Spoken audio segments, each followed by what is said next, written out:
श्रुति की उपासना के कारण हम सबको भी एक मार्ग मिल रहा है। ऐसे केंद्रीय संस्कृत विश्वविद्यालय के जैन एवं प्राकृत भाषा संकाय के संकायाध्यक्ष के रूप में अपनी सेवाएं देते हुए आगे भी जिन्होंने अपने संकल्प को और मजबूत किया है,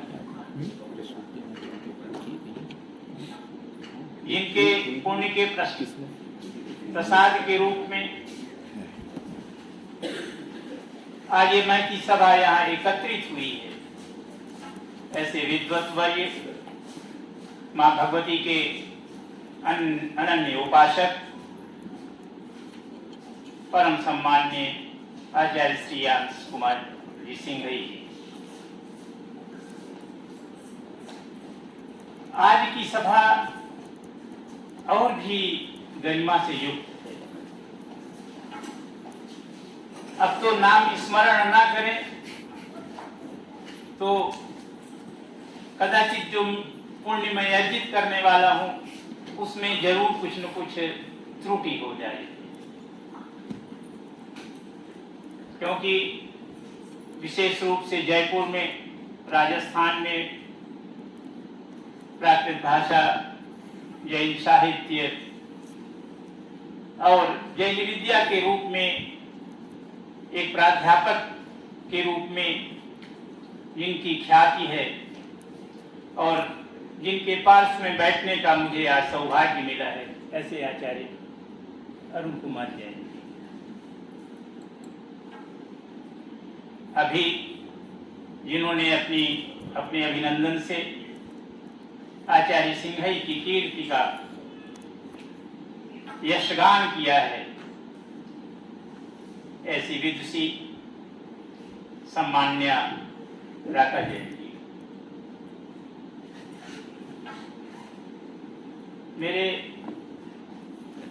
मैं सबका नाम ना लूं तो शायद अब कोई त्रुटि नहीं होगी, क्योंकि कल सबके साथ मुझे बैठने का, बातचीत करने का सौभाग्य मिल चुका है और वस्तुतः जिनकी प्रेरणा से आज कुछ बोलने का मेरा मन भी कर रहा है, साहस भी कर रहा है, लेकिन यह हम सबका विशेष सौभाग्य है, सामूहिक सभा का सौभाग्य है कि आज विशेष रूप से सभाध्यक्षा के रूप में श्रीमती प्रमिला जी की माता श्री यहाँ विराजमान, साक्षात भगवती श्रुति की मूर्ति के एक विग्रह के रूप में उनकी वस्तुतः हम सब उन्हीं की संतानें हैं और इस रूप में आज आपको यहाँ पा करके हम सब विशेष आनंदित हैं, विशेष गौरवान्वित हैं। मैं वस्तुतः कहाँ से बात प्रारंभ करूं, क्योंकि मैं यह तो जानता हूं कि जैन विद्या का जो क्षेत्र है, दर्शन का क्षेत्र है, उसमें मैं श्रेष्ठ पंडितों के रूप में अपने को विराजमान देख रहा हूं। लेकिन कल हमारे परम सिद्धे आचार्य दयानंद भार्गव जी जिस मार्ग पर वस्तुतः उन्होंने संकेत किया हम सबको चलने का, मेरा भी कुछ मार्ग उसी तरह है कि समन्वय की दृष्टि, समन्वय भी नहीं, एक दृष्टि। हम किसी भी मार्ग में से यात्रा करें, लक्ष्य तो एक ही है और वह लक्ष्य कैसे एक है, हमेशा इस ओर दृष्टि जाती है। लेकिन उसके पहले थोड़ी सी चर्चा कि यह सब समागम का अवसर क्यों मिलता है। कहीं न कहीं जो है संस्कृत हिंदी हमारे केबीएस में है तो हाँ केबी लिख दो। विशेष रूप से जैन आगम की जो परंपरा है वह एक ही धर्मशास्त्र का उनकी बात है।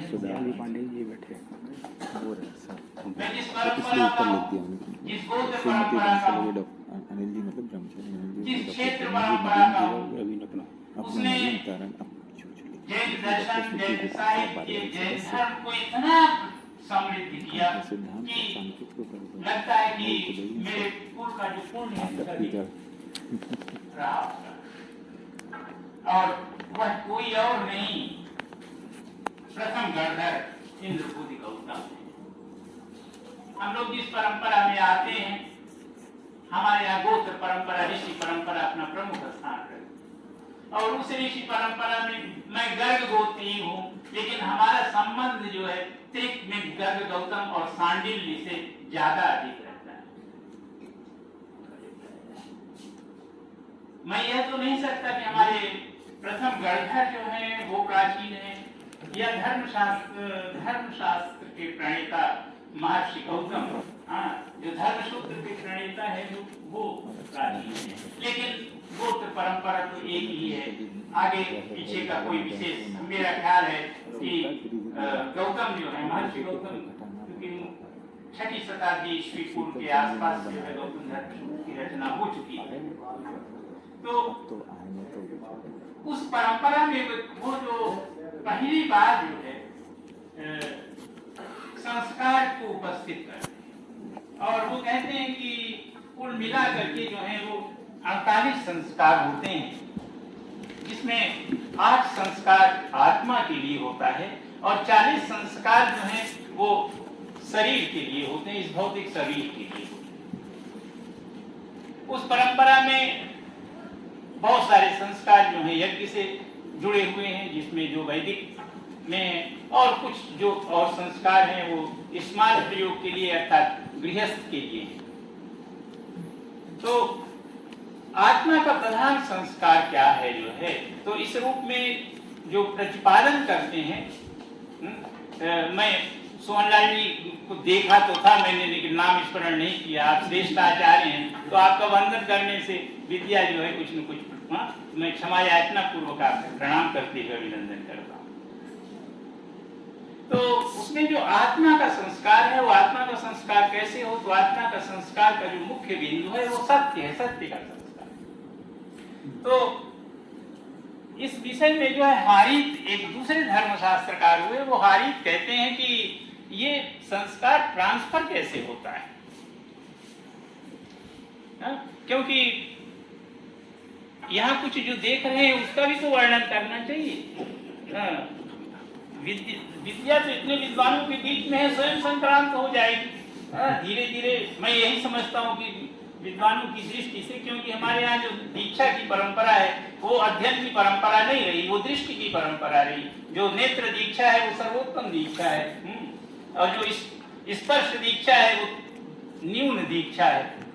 तो मैं जो नेत्र दीक्षा है उस पर ज्यादा विश्वास करता हूँ कि आप सबके दर्शन से तो बहुत सारी चीजें एक दूसरे को स्वतः आ जाएंगी, लेकिन उद्भूत कैसे होती हैं, तो कहते हैं कि सुशीलो मातृ पुण्य, कि जो शील है वो माता के पुण्य से प्राप्त होता है, और पितृ पुण्य न बुद्धिमान, और पिता का अगर पुण्य है तो संतान जो है वो बुद्धिमान होती है। धार्मिको वंश पुण्य न, और कुल की परंपरा है तो धर्म अपने आप समृद्ध होता है, आगे बढ़ता है। और आत्म पुण्य न भाग्यवान, और अपने पुण्य से जो है उसकी आगे की यात्रा होती है। तो यहाँ मुझे सब एक साथ देखने को मिला। मातृपुण्य पुण्य भी दिखाई पड़ रहा है, पितृपुण्य भी दिखाई पड़ रहा है, और वंश पुण्य भी तो दिखाई पड़ रहा है, और आपका जो अपना जो कर्तृत्व है वह दिखाई पड़ रहा है। तो मैं बात इसलिए प्रारंभ करता हूँ कि मेरे इस वाचिक अभिनंदन को आप सहज स्वीकार करें, और आपकी आयु में, विद्या में जैसे सबने कामना की है उसी तरह से समृद्ध हो। इसी कड़ी को और आगे बढ़ाते हुए विशेष रूप से कि हमारी जो परंपरा है उस परंपरा में कहीं भेद नहीं।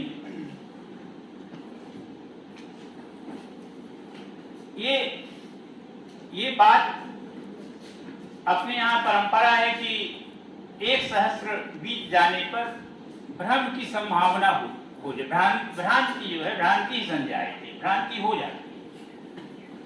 तो उस भ्रांति को दूर करने के लिए हमारे शास्त्र आते हैं। हमारी जैन परंपरा में भी जो साहित्य की सर्जना प्रारंभ हुई मौखिक परंपरा के बाद। वो भगवान के एक तरह से निर्माण के लगभग 1 सहस्त्र बाद शुरू हुई। आचार्य धर्मेंद्र जी सही कह रहा हूँ कि नहीं? जो वीर निर्माण संवत है उसके 980 के बाद ही एक तरह से जिसको हम डॉक्यूमेंटेशन कहते हैं वह परंपरा प्रारंभ। और उस परंपरा का जो प्रारंभ जो विशेष रूप से फिर 1 सहस्त्र के बाद लगभग 14वीं शताब्दी के बाद उस वह और समाज के लिए स्पष्ट रूप में उपस्थित हुआ जब हमारे सामने धवला के रूप में टीका उपस्थित हुई कभी 14वीं शताब्दी के आसपास, 8वीं शताब्दी के आसपास। तो लगभग अगर वहां से समय जोड़े तो वो भी लगभग 1000 वर्ष का वो भी डॉक्टर टीका है। उससे पहले सठखंडागम है, सठखंडागम गंधूत बलि का। हाँ वहां से प्रारंभ शताब्दी वो दोनों चीजें हैं। उसमें हमने रिकॉर्ड किया है, उसकी डेट भी रिकॉर्ड किया जो है। तो मेरा जो मैं इससे जोड़ रहा था मेरे जो कहने 980 में लगभग जो है वो विक्रम संवत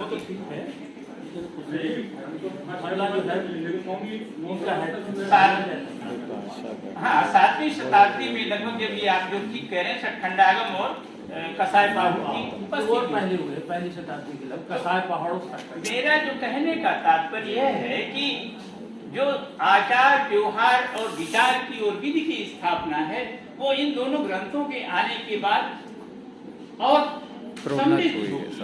लेकिन उसके बाद की जो परंपरा है उस परंपरा में उसी तरह से जैसे धवलाकार का जो योगदान है उस रूप में हमारे आचार्यों का योगदान आगे नहीं बढ़ा, जिससे कि आचार और व्यवहार संबंधी शास्त्र भी उपस्थित हो।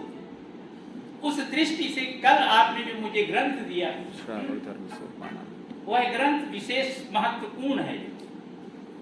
और उस ग्रंथ का केवल मूल को आधार मान करके कि इससे जो है एक सामाजिक चाहे वो जैन संप्रदाय के धर्म के क्षेत्र में हो आएगी तो उसमें मुझे शंका है।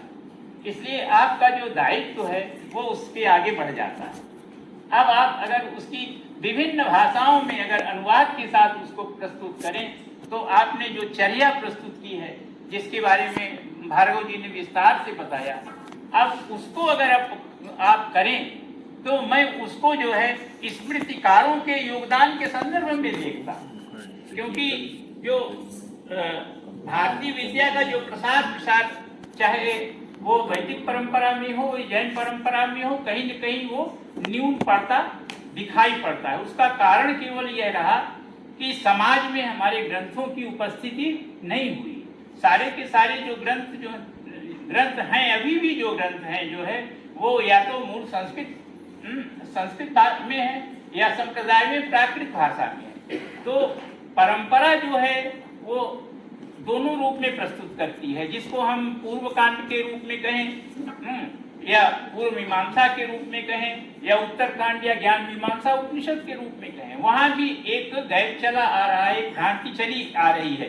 तो ये बात कोई मैं नहीं कह रहा हूं, मैंने ये देखा कि हमारे जो ज्योतिष के महान आचार्य हैं, वस्तुतः जो प्रथम आचार्य के रूप में जाने जाते हैं, यदि उसके पहले कई आचार्य हैं, लगत, तो ये बात कहते हैं कि इन सब का जो लक्ष्य जो है वो किसी न किसी रूप में व्यवहारिक लक्ष्य होना चाहिए, वो समाज को उसका आनंद मिले इस रूप में होना चाहिए।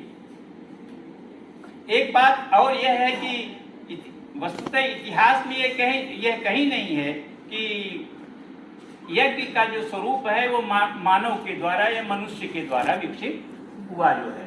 तो वह जो वहाँ भी जो संस्था है जो है वो एक तरह से स्वतः जो है एक तरह से प्राकृतिक संस्था के रूप में आई, जिसका एक बाद में जो है मानवीकरण के रूप में अलग अलग भाव में कहा गया। अब इसमें लोगों को लगता होगा कि यज्ञ संस्था कैसे अपने आप उद्भूत हुई, तो एक ही हमारे यहाँ जो अपना प्राचीन ग्रंथ जो ऋग्वेद है उसके प्रारंभ में उसके जो प्राचीनतम ऋषि परंपरा है जिसमें विस्मद आते हैं, तो क्रिसमस दूसरे ही उसमें मंत्र में कह देते हैं कि अग्नि ही सब कुछ है।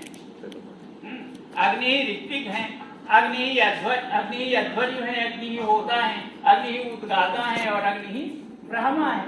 तो अब ये जो स्टेज है ये मनुष्य के लेवल के ऊपर की स्टेज है। तो यहाँ हमारी जो दोनों जो परंपरा है, जो एक तरह से धर्म के रूप में लें या व्यवहार के रूप में लें, वह स्वतः उद्भूत ज्ञान की परंपरा है। उसमें कहीं न कहीं उसमें शामिल दिखाई देता है। लौकिक स्थिति क्यों बनी इस तरह से?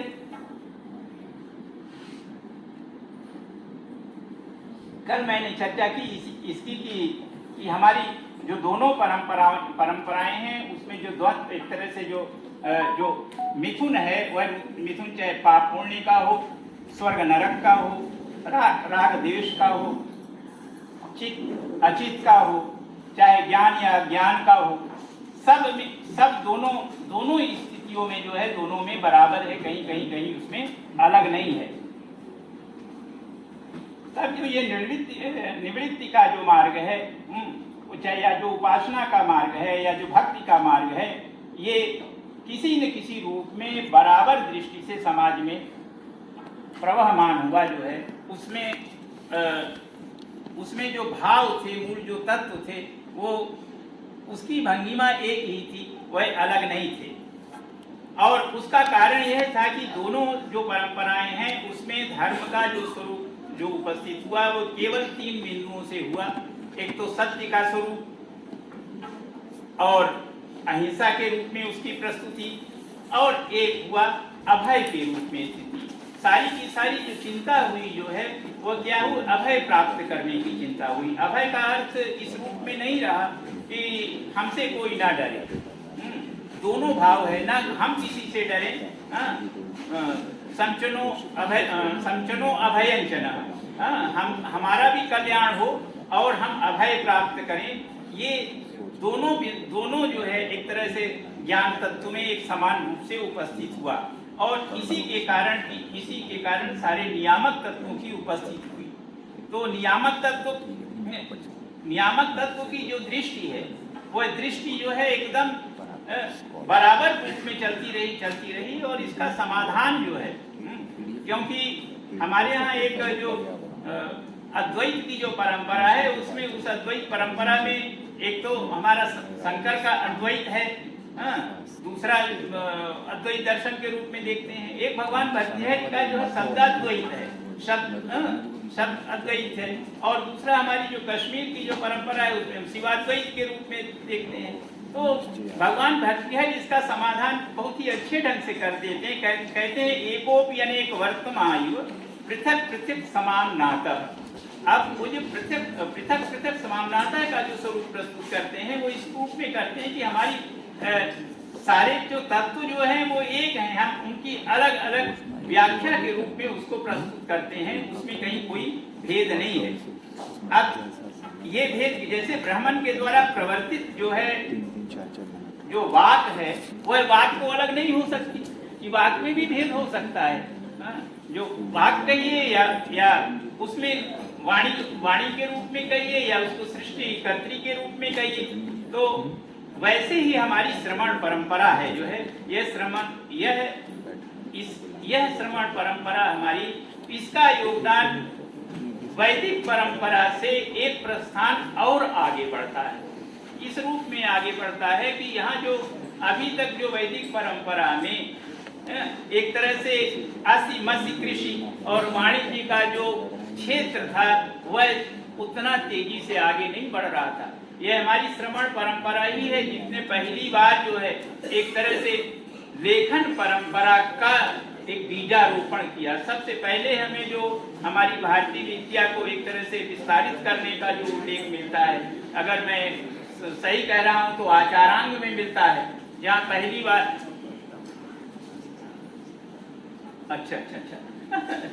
जब इसमें पहली बार आचारांग में जो है वो लिपियों का उल्लेख मिलता है, जिसमें ब्राह्मी का उल्लेख पहली बार आया जो है। बहुत उसके कई मुझे लगता है कि लगभग 2-3 शताब्दी के बाद जो है आपके बौद्ध परंपरा में ललित बिस्तर जो है दूसरी बार जो है वो देता है। तो इस रूप में हमारी जो ये परंपरा है जो है श्रमण परंपरा, इसका योगदान जो है वो भारतीय विद्या के प्रसार प्रसार के क्षेत्र में अधिक जाता है। अब मुख्य बात ये कि हमारा जो अहिंसा और अपरिग्रह और जो सत्य का जो क्षेत्र है, एक तरह से जो तत्वतः है जो इसका प्रचार प्रसार है, ये क्या एक देशीय है, अर्थात इनमें इस हमारी श्रवण परंपरा में, या हम उसको श्रुत परंपरा कहते हैं, श्रुत परंपरा में या श्रुति परंपरा में क्या कोई भेद है? तो इस तरह का भेद नहीं है। इस सर्वप्रथम जो है इस बात को कल भी मैंने प्रारंभ किया था कि हमारे अथर्ववेद का जो है वो पृथ्वी सूक्त इस बात को बहुत स्पष्ट कर देता है, जहाँ की कहा गया कि सत्यम बृहत् ऋतुमुग्रम दीक्षा तपो ब्रह्म यज्ञम पृथ्वीम धारयन्ति। तो जो पृथ्वी को धारण करने वाला जो प्रमुख तत्व है वह मुख्य रूप से 2 ही तत्व हैं।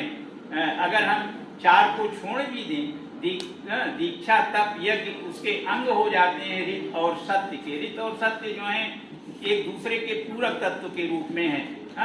सत्य क्या है? सत्य जो है पूर्व, सूर्य जो है पूर्व में निकलता है, ये जिधर सूर्य निकलता है वो पूर्व है, ये तो सत्य है। लेकिन उसका जो नियामक, उसका समय है, वस्तुतः जो संचालन है उसको ऋत के रूप में देखते हैं, प्राकृतिक नियम के रूप में देखते हैं। तो इस प्रकार जो सत्य जो है वो, जैसे कि भगवान पार्श्वनाथ ने पहले अपने चातुर्याम जो धर्म की स्थापना की उसमें जो प्रमुख तत्व लिया वो सत्य लिया। तो सत्य दोनों में समान रूप से प्रतिष्ठित है। अब यह जरूरत क्यों पड़ी? सबसे जो मुख्य तत्व है, हमारे आचार्य कह रहे हैं कि थोड़ा संक्षेप करिए, तो संक्षेप